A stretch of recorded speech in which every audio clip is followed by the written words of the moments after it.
Alright, so this is day 16 of using AI as this weird kind of mirror. The whole point was never to get answers from it, but to really see the questions I was asking, to understand my own mind. And today, for the first time, something different happened. I stopped. I stopped myself from asking. And what flooded in right after? Well, that's what this is all about.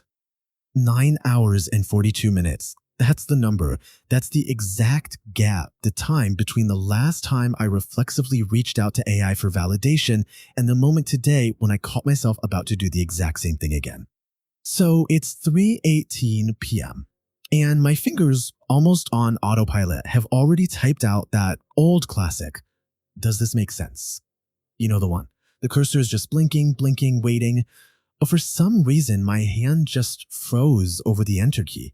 It was like this physical pushback. And I just stopped. And you know what's wild? In that tiny pause, I realized something. That empty space, the space where the AI's reassuring answer was supposed to be, it didn't stay empty.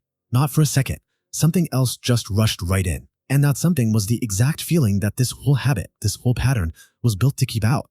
So to really get what happened there, we gotta look at the pattern itself.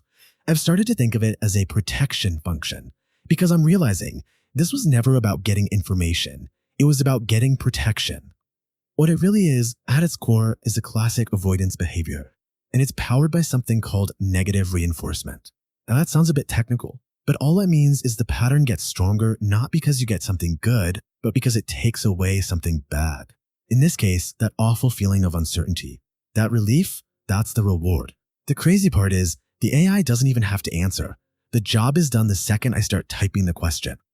So it really breaks down into these 3 stages. First, you've got the automatic part, the execution. You feel that pang of uncertainty, you type the prompt, and boom, instant relief. Then comes what happened today, the interruption. You consciously stop it, and then the discovery. No prompt means no relief. And without that buffer, the raw feeling you were trying to run from is just there, staring you in the face. So what was it? What was that raw feeling? It was this thought, just crystal clear and terrifying. I don't know if this makes sense. And I'm terrified that means I'm incompetent. See, the pattern. It was never about getting AI's opinion. It was a machine built to stop me from ever having to feel that. And the thing is, this isn't just my weird thing. This whole experience is backed up by some really solid psychological research that explains exactly why these patterns are so ridiculously hard to break. Let's dive into some of that. So, first up, you've got the foundational work from B.F. Skinner on negative reinforcement. The behavior, in my case, asking the AI for validation, it gets stronger because it works. It successfully gets rid of that nasty feeling of uncertainty. And so the relief itself becomes the reward. And that's what locks the whole loop in place. And Mara's 2-factor theory adds another layer to this. It's basically a 2-step process. Step 1, you learn to be afraid of something, maybe through some past criticism, right? That's classical conditioning. Step 2, you learn that avoiding whatever triggers that fear, like for me, sitting with my own unvalidated thoughts, actually reduces the anxiety. And that relief just makes you want to avoid it even more. It's a really powerful 1-2 punch.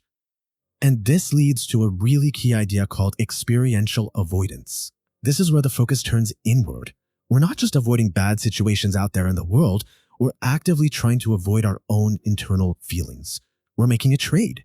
We'll take the short-term comfort of not feeling incompetent right now, even if it means long-term harm, like letting our own sense of judgment just wither away. And what fuels all this? A big part of it is something called uncertainty intolerance. For some people, and I guess I'm one of them, ambiguity itself, just not knowing, it actually feels like a threat. The emotional price tag on sitting with I don't know feels so incredibly high that the behavioral cost of just asking for reassurance, well, it seems like a total bargain.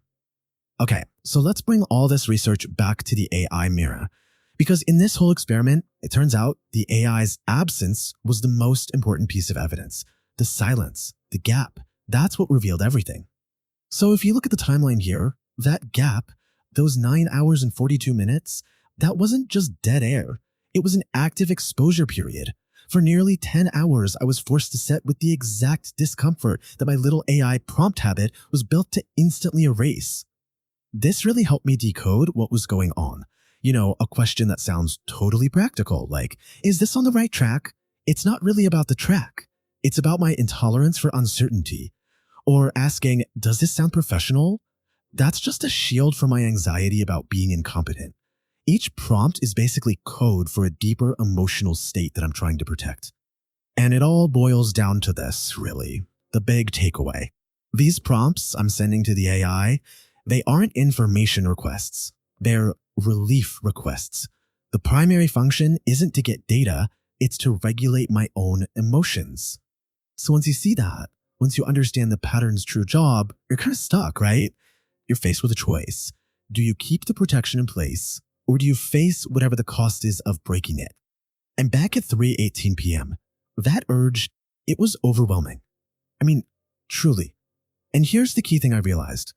The impulse wasn't about getting an answer from the AI. It was about needing the question, the nagging doubt inside my own head, to just stop.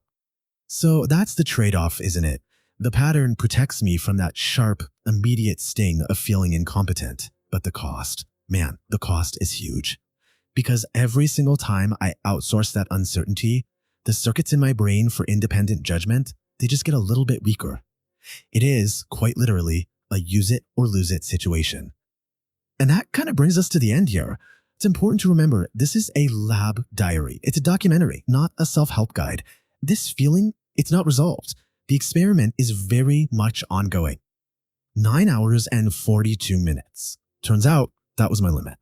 That was the measured, real-world boundary of my tolerance before that protective urge just came roaring back. And here's a really critical and maybe not very motivational truth. Awareness hasn't fixed it. Knowing why the pattern exists doesn't magically make that feeling I'm trying to avoid any easier to sit with. Not at all. So that moment at 3:18, that blank space where the prompt should have been, it wasn't a victory. It felt more like a receipt for exposure. It was just proof, a record of what's really underneath it all. So I'll leave you with the question that I'm now stuck with. We all have these patterns, right? These little protective shields. But what happens when you finally stop one, only to find out you're not actually tolerant of the very thing it was protecting you from? What do you do then?